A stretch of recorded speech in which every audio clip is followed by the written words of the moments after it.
adalah Clara Otreza, saya dari mahasiswa Prodi Manajemen Universitas Batu Raja. Selamat datang di video yang saya buat ini, di mana teman-teman akan lebih tahu, lebih paham, dan lebih mengerti tentang segala sesuatu yang berhubungan dengan komunikasi bisnis. Tentu saja, video yang saya buat ini dengan cara yang menyenangkan dan membuat teman-teman auto ngerti. Nah, sekarang kita bicara tentang pengertian komunikasi. Video yang saya buat ini bukan semata-mata untuk orang-orang yang sedang belajar ilmu komunikasi, tetapi untuk seluruh umat manusia di muka bumi ini. Kenapa? Karena selama di video itu hidup, ia akan terus memberikan pesan serta akan menerima pesan. Oke, sekarang kita masuk ke definisi komunikasi menurut salah satu ahli yang paling banyak dikemukakan di ilmu komunikasi di seluruh dunia, yakni Harry Lee. Nah, Harry Lee mengungkapkan bahwa komunikasi is what say, what in which channel to work in what effect. Definisi yang umum ini adalah definisi yang paling sederhana, di mana di dalam komunikasi itu sendiri, komunikasi melibatkan komunikator, pesan, penerima pesan, media, dan efek atau tujuan. Nah, kita akan membahas satu persatu dulu. Yang pertama itu ada komunikator atau pengirim pesan. Pesan tidak mungkin terlontar nobody. Pasti ada yang mengirim pesan kepada penerima pesan.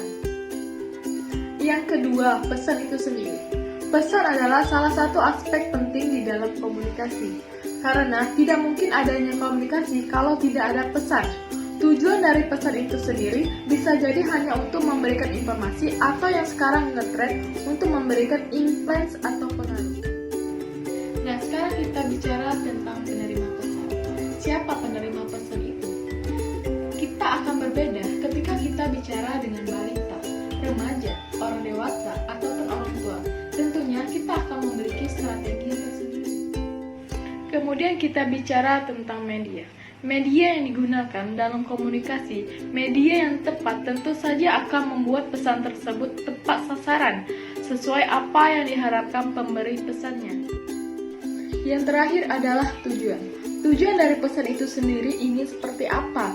Namun hati-hati, tujuan yang terjadi boleh jadi sesuai dengan yang diharapkan atau sama sekali bertolak belakang dengan tujuan pesan itu sendiri.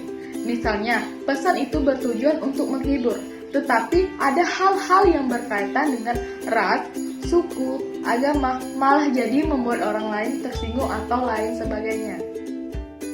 Komunikasi bisa disebut sebagai sebuah aksi atau action yang bisa dikatakan satu arah, dua arah, maupun transaksional.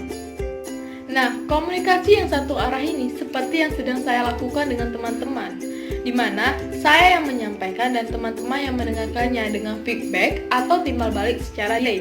Artinya, teman-teman hanya bisa feedback atau timbal balik dengan cara komen di bawah, dan saya yang akan membalasnya entah kapan, baik cepat maupun lambat.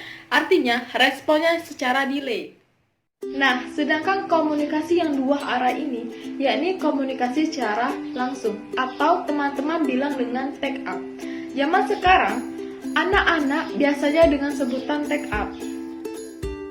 Nah, mungkin komunikasi ini agak mirip dengan komunikasi transaksional.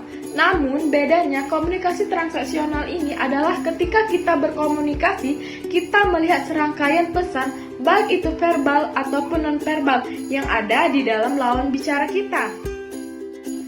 Nah, ngomong-ngomong tentang verbal dan non-verbal ini sangatlah menarik. Seperti yang sedang saya lakukan saat ini, komunikasi verbal ataupun non-verbal, teman-teman. Oke, ini adalah keduanya. Kenapa? Karena ketika saya berkomunikasi dengan teman-teman, saya menggunakan kata-kata, intonasi, dan saya juga menggunakan gestur, serta atribut yang menempel di saya ini adalah sebuah pesan. Jadi teman-teman, secara garis besar, komunikasi itu adalah make everything in common. Jadi ketika kita sudah menyampaikan pesan, dan lawan bicara kita sudah paham dengan apa yang kita sampaikan, itulah komunikasi. Tapi bukan berarti tidak sampai itu bukan komunikasi. Nah, itulah komunikasi yang tidak berhasil, yakni misunderstanding. Jadi, kalau teman-teman masih penasaran tentang segala sesuatu yang berkaitan dengan ilmu komunikasi, teman-teman bisa komen di bawah ini.